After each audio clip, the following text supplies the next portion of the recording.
کہ عرب کے ماحول میں رسول کریم علیہ السلام کو صادق اور امین کہتے تھے کہ نہیں؟ اعلان نبوت سے پہلے کیا کہتے تھے نا، صادق و امین۔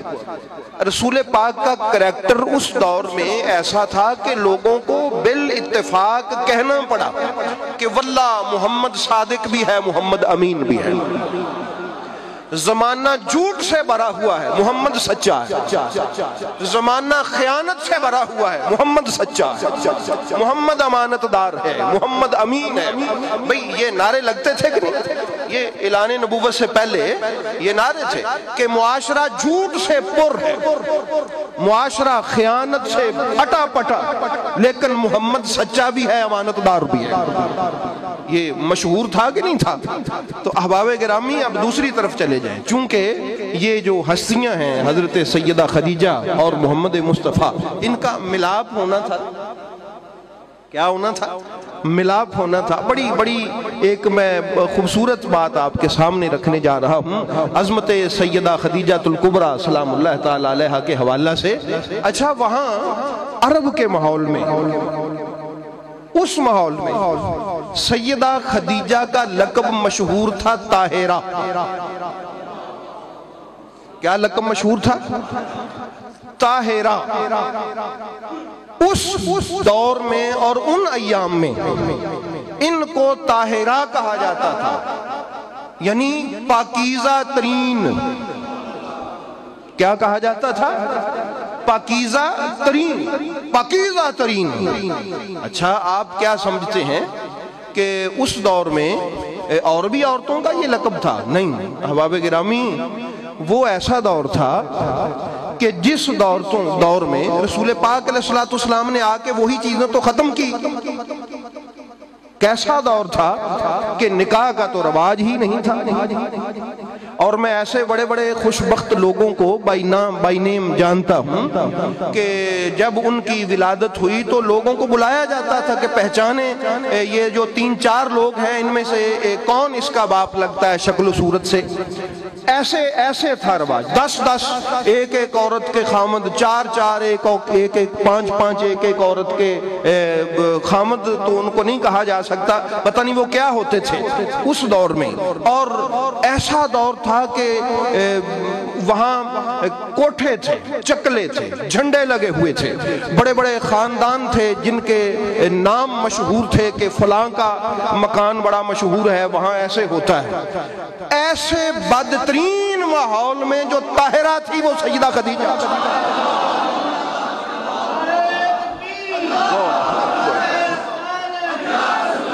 اس لیے بھائی بات سمجھ گئے ہیں کہ نہیں سمجھ گئے؟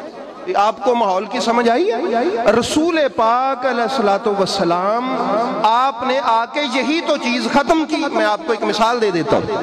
حضرت عباس نبی پاک کے چچا جان رسول کریم علیہ السلام کے پاس آئے مدینہ طیبہ میں، آ کے عرض کیا حضور لوگ ہمارے بارے میں کوئی بات کرتے ہیں، میرے خاندان کے بارے میں، آپ کے خاندان کے بارے میں کوئی بات کی ہے، میرا دل دکھی ہوا۔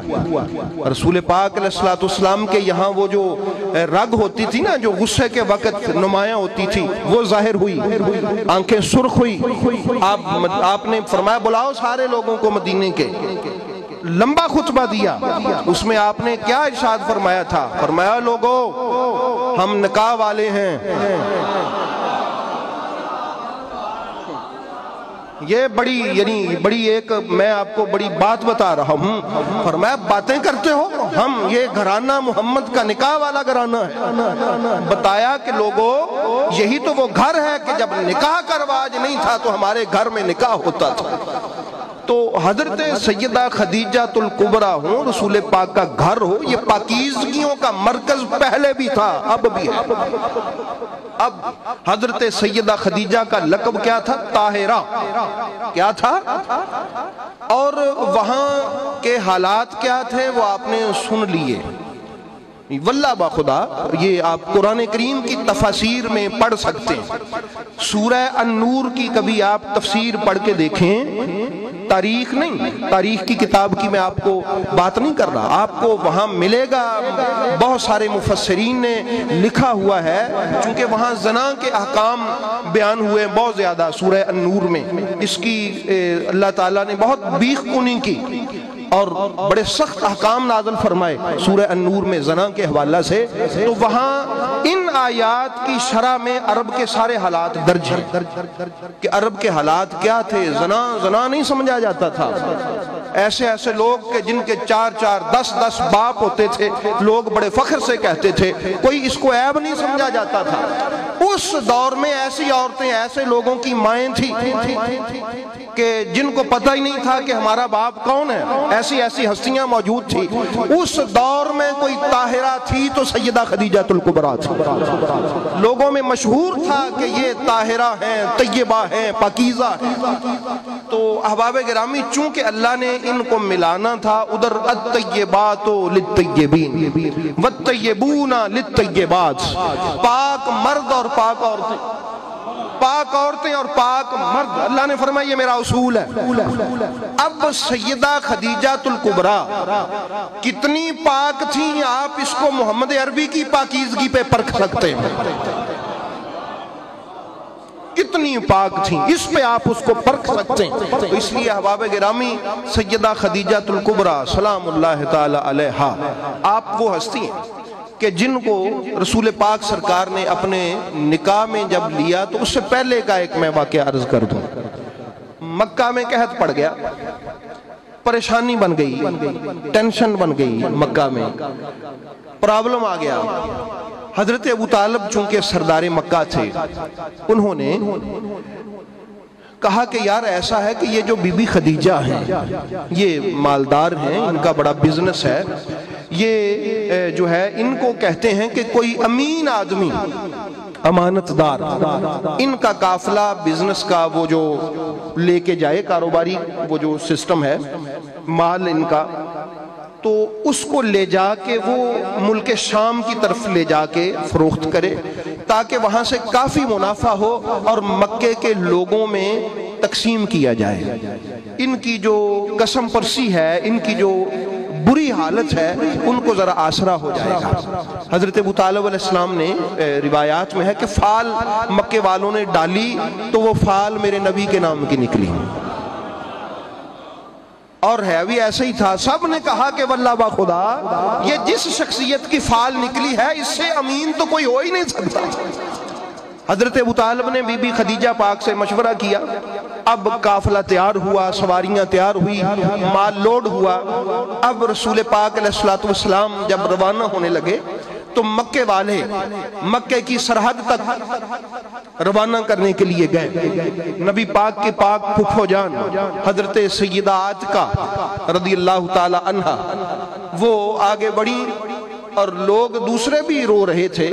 سیدہ عاتقہ کی بات سن کے سب رو پڑے. انہوں نے کہا کہ اے عبداللہ، خاک لحد سے کبھی اٹھ کے دیکھ کہ تیرا در یتیم جس کو کبھی تنہا کسی نے کہیں جانے نہیں دیا، آج اتنا بڑا قافلہ لے کے تنہا ملک شام کی طرف جا رہا ہے. اے آمنہ، ابوا میں سوئی ہوئی تہے مزار میں پاک بی بی آمنہ اپنی قبر سے کبھی تجھے خدا دیکھنے کا موقع دے تو دیکھ، تیرا در یتیم آج اکیلا جا رہا ہے. اور لوگوں کے سہارے کے لیے، آسرے کے لیے وہ جو بی بی خدیجہ کا قافلہ لے کے نبی پاک گئے، وہ بھی مکے والوں کے حالات کی بہتری کے لیے لے کے گئے اور بھیجا حضرت ابو طالب علیہ السلام نے. تو احباب گرامی، رسول پاک علیہ السلام چلے، حضرت سیدہ خدیجہ چھت پہ چڑھ گئی.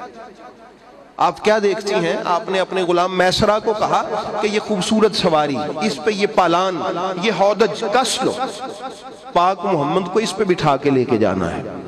دور تک دیکھتی رہی اور حیران رہی کہ میں کیا دیکھتی ہوں. حضرت خدیجہ فرماتی کہ بادل کا ایک ٹکڑا میرے محبوب کے سر پہ مسلسل سایہ کر رہا ہے. اور جب واپس آئیں تو آپ نے میسرہ سے کہا کہ میسرہ تم مجھے بتاؤ یعنی حضرت خدیجہ الکبریٰ کی زندگی میں سیرت مصطفیٰ کا خوبصورت باب کہ تم نے کیا کیا دیکھا۔ انہوں نے کہا کہ جب ہم مصر کے قریب پہنچے تو وہاں پڑاؤ کیا، ایک سوکھا درخت تھا، رسول معظم صلی اللہ علیہ وآلہ وسلم نے اس کے ساتھ ٹیک لگائی، وہ ہرا ہو گیا۔ اب وہاں ایک یہودیوں کا عبادت خانہ تھا، وہاں سے ایک بوڑھا عالم دین ایک کتاب لیے ہوئے بھاگا آیا۔ اس نے کہا اہل قافلہ کہاں سے آئے ہو؟ جی مکے سے۔ یہ نوجوان کون ہے؟ انہوں نے کہا یہ محمد ہے، یہ یتیم ہے، اس کا باپ دنیا سے تشریف لے گیا۔ اب اس کے ماتھے پہ چمک آئی، کہا یہ یتیم ہے، مکے کا ہے، قریش اور بنو ہاشم کا ہے؟ کہا فرمایا یہ وہ ہے جو اللہ کا آخری پیغمبر ہے، اس کے انتظار میں بیٹھا ہوں جب یہ اعلان نبوت کرے، اگر میں زندہ ہوا تو سب سے پہلا میں ہوں گا جو اس کا غلام بنوں، اس کے نام کا کلمہ پڑھوں۔ اب انہوں نے میسرہ کہتے ہیں کہ لوگوں نے دیکھا کہ درخت اس کو جھک کے سلام کرتا ہے، جس کے ساتھ ہاتھ لگاتا ہے وہ سرسبز ہو جاتا ہے، بادل سایہ کرتا ہے، زمین اس کے پاؤں کے تلے نرم ہوتی چلی جا رہی ہے۔ وہ ڈر گئے کہ کہیں ایسا نہ ہو کہ اس کو کوئی نقصان پہنچے، مکے والے ہمیں کہیں کہ تمہارے ساتھ بھیجا تھا۔ پریشان ہو گئے، مشورہ کیا کہ ایسا کرتے ہیں شام کی بجائے نا مصر قریب ہے، یہاں والے بازار میں ہی چلے جاتے ہیں۔ احباب گرامی مصر چلے گئے۔ اب وہ مصر کا بازار جہاں کبھی حضرت یوسف ان بازاروں میں بکنے کے لیے آئے تھے، انہی بازاروں میں اللہ کا محبوب، یوسف کا بھی محبوب، حسینوں کا تاجدار، جس کے حسن کو دیکھ کے جناب یوسف کا دل بھی لبانے لگے، اسی بازار میں جس میں کبھی جناب یوسف بکنے آئے تھے آج محمد بیچنے آئے۔ اسی بازار نے حسن یوسف بھی دیکھا تھا اور اسی بازار نے حسن محمد بھی دیکھا۔ وہ یہ اللہ کی منشا تھی، اس کی حکمت تھی۔ تو احباب گرامی وہ میسرہ کہتا ہے کہ لوگوں نے حسن محمد دیکھا اور قربان ہوتے چلے گئے، بڑا منافع ہوا، بڑی اللہ کی کرم نوازی ہوئی۔ واپسی کا بھی سارا منظر بیان کیا۔ تو اب واپسی پہ حضرت ابو طالب علیہ السلام کو نبی پاک نے، بی بی پاک خدیجہ نے جو منافع طے ہوا تھا وہ بھی دیا، اس کے علاوہ ایک اونٹ اور بہت سارا باقی سامان بھی دیا، اور سرکار نے وہ سارا جناب ابو طالب علیہ السلام کے حوالے کیا۔ آپ نے کچھ قرض دینا تھا قرض دیا، کچھ لوگوں کی خدمت کی، باقی مکے میں تقسیم کیا، لوگوں کی حالت کے مطابق جیسے جیسے کسی کو چاہیے تھا وہ تقسیم کیا۔ اس سے ہم یہ سیکھتے ہیں کہ رسول پاک کا گھرانہ ہمیشہ غریبوں کی مدد کرتا آیا، ہمیشہ ضرورت مند اور محتاج لوگوں کی جو ہے وہ ان کی ضرورتوں کو دیکھتا چلا آیا اور ضرورتیں پوری کرتا چلا آیا۔ تو احباب گرامی اس کے بعد سیدہ خدیجہ الکبریٰ سلام اللہ تعالی علیہ کا نکاح ہوا رسول پاک صلی اللہ علیہ وآلہ وسلم سے۔ نکاح کے بعد آپ تشریف لے، میں نے آپ کو بتایا تھا پچھلے سال کہ 80,000 اونٹ سیدہ خدیجہ الکبریٰ کا سرکل میں ہوتا تھا، یہاں ہندوستان تک، شام، سیریا، فلسطین اور مصر، یمن، یہ سارے علاقوں میں سیدہ خدیجہ الکبریٰ سلام اللہ تعالی علیہ کا بزنس تھا۔ اتنی بڑی بزنس مین تھی، اربوں پتی تھی، کروڑوں پتی۔ اور جب ان کا نکاح ہوا تو انہوں نے کیا عرض کیا تھا کہ میں اور میرا سارا مال محمد عربی کا ہے۔ اور وہ مال کیسے لگا؟ ساری زندگی رسول پاک کی امت پہ خرچ کرتی تھی۔ اور شان کیا ہے کہ رسول پاک علیہ السلام غار حرا میں تشریف فرما ہیں، سیدہ خدیجہ الکبریٰ سالن اور کچھ وہ لے کے غار حرا کی طرف جا رہی ہیں تو جبریل آتا ہے، آ کے عرض کرتا ہے یا رسول اللہ پاک فرماتے ہیں پیغام آتا ہے کہ ابھی کچھ دیر میں خدیجہ آپ کے پاس آنے والی ہے۔ یہ تقریباً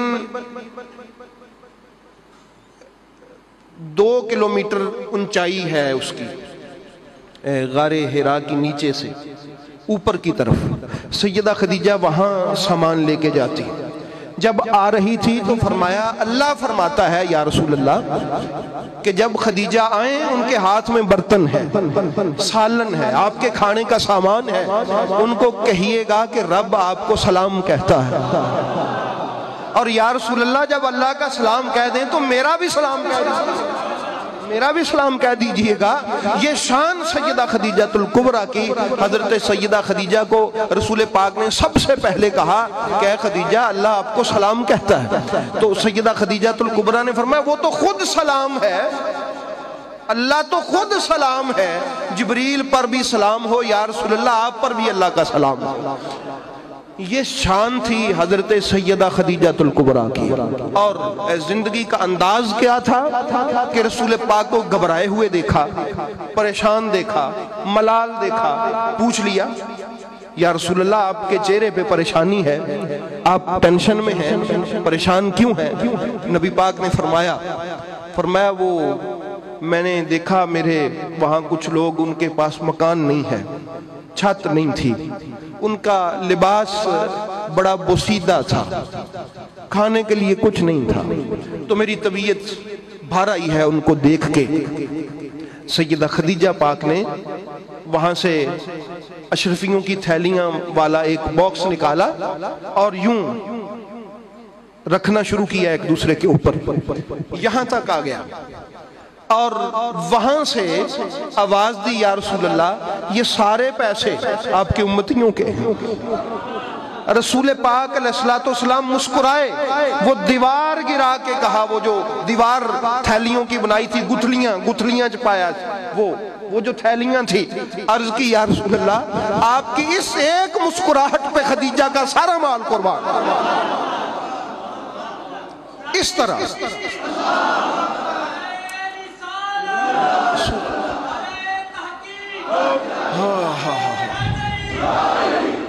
یہ شان تھی ان کی کہ رسول پاک اگر راضی ہیں تو میرا سارا مال رسول پاک کی ایک مسکراہٹ پہ قربان۔ تو اس لیے احباب گرامی یہ اس انداز میں سیدہ خدیجہ الکبریٰ فرماتی کہ یا رسول اللہ کسی صحابی کو ضرورت ہے، کسی نے سفر پہ جانا ہے، اس کے بعد کسی کے بیوی بچوں کو ضرورت ہے، تو میرا مال حاضر ہے، میرا سارا مال آپ کی امت کے لیے، آپ کی امت کے ضرورت مند لوگوں کے لیے۔ تو اس سے ہم سیکھتے یہ ہے کہ انہوں نے ہمیں بتایا کہ رسول پاک کی امت کا خیال کریں نا تو رسول خوش ہوتے ہیں۔ اس سے یہ ہم نے سمجھنا ہے کہ رسول پاک کی امت کا خیال کریں تو کون خوش ہوتا ہے؟ رسول پاک خوش ہوتے ہیں، اور جب رسول پاک خوش ہوتے ہیں تو پھر خدا خوش ہوتا ہے۔ تو ہم نے ان کی زندگی کے اس پہلو سے یہ سیکھنا ہے کہ ہم نے بھی امت مصطفیٰ کا خیال کرنا ہے، ہم نے بھی امت مصطفیٰ کے دکھ بانٹنے ہیں، ہم نے بھی امت مصطفیٰ کی خیر خواہی کرنی ہے، ہم نے بھی امت مصطفیٰ سے محبت کرنی ہے، ہم نے بھی امت مصطفیٰ کا بھلا چاہنا ہے۔ حضرت سیدہ خدیجہ الکبریٰ کو یہ بات پتہ لگ چکی تھی کہ جتنا رسول اپنی امت کی خیر خواہی پہ خوش ہوتے ہیں اور کسی سے خوش نہیں ہوتے۔ بات سمجھ آ گئی میری؟ آپ یہ بات ذہن نشین رکھیے گا کہ امت کا بھلا چاہیے، امت کی خیر چاہیں، امت کا بھلا کریں، امت سے محبت کریں، امت میں امن و آشتی اور محبت تقسیم کریں، امت میں پیار تقسیم کریں، اور امت کے ساتھ محبت سے تعاون کے ساتھ پیش آئیں۔ مصطفیٰ بھی خوش ہوتے ہیں اور خدا بھی خوش ہوتا ہے۔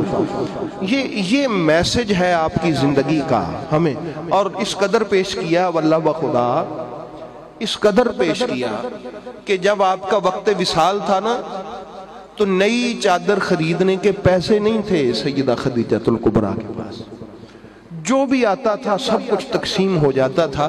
سیدہ کائنات ابھی کم سن تھی، چھوٹی تھی، 4-5 سال کی، بی بی فاطمہ الزہرا، قربان جاؤں کیسی ماں ہیں سیدہ خدیجہ کہ جن کے پاک بطن سے وہ مصدر طہارت نے جنم لیا۔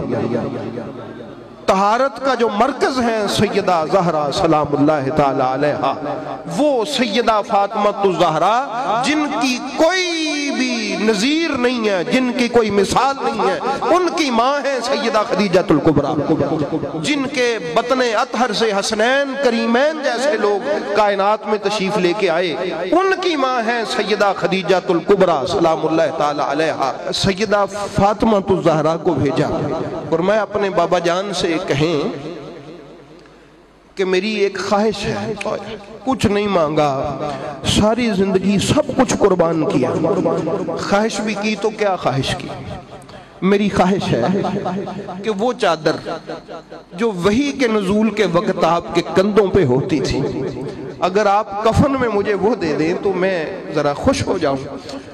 رسول پاک نے فوراً وہ چادر اتاری، سیدہ زہرا پاک کو عطا فرمائی، فرمایا بیٹی یہ اپنی امی جان کو پیش کر دو۔ تو ان کی جب 10 رمضان شریف کو وصال ہوا، حضرت ابو طالب علیہ السلام کے 35 دن بعد،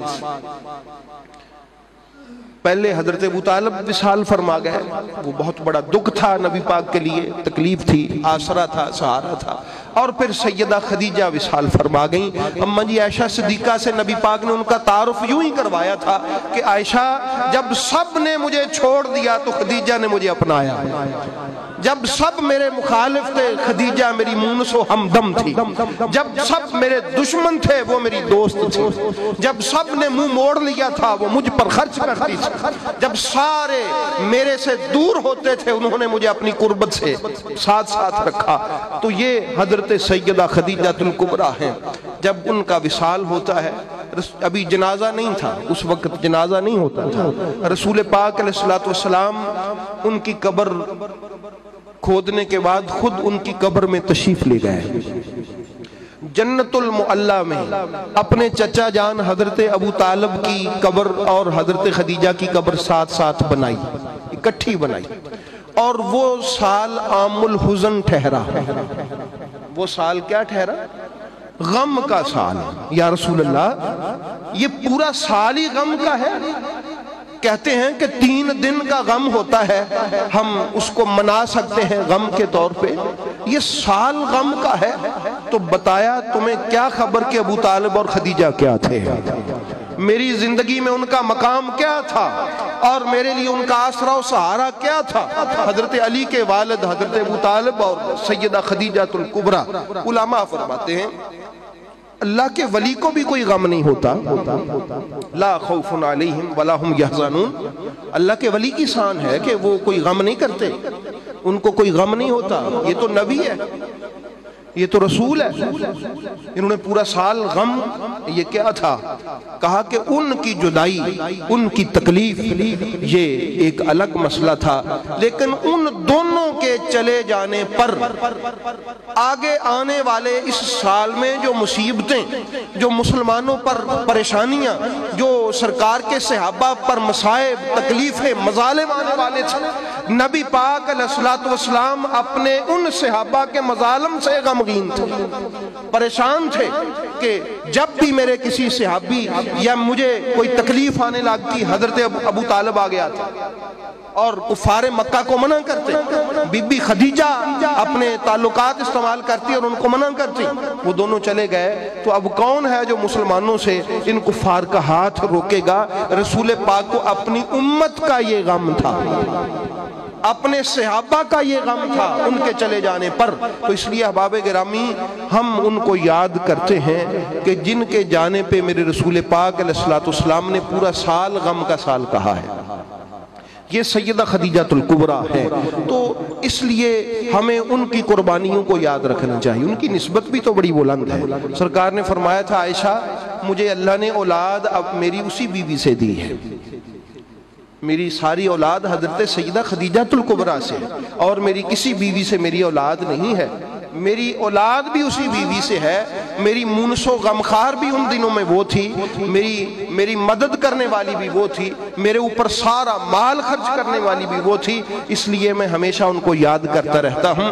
اب حضرت سیدہ فاطمہ الزہرا سلام اللہ تعالی علیہا روتی تھی، ابھی کم سن تھی، چھوٹی عمر میں تھی، تو اپنے بابا جان محمد مصطفیٰ سے پوچھتی ہیں کہ میری ماں خدیجہ کہاں ہیں؟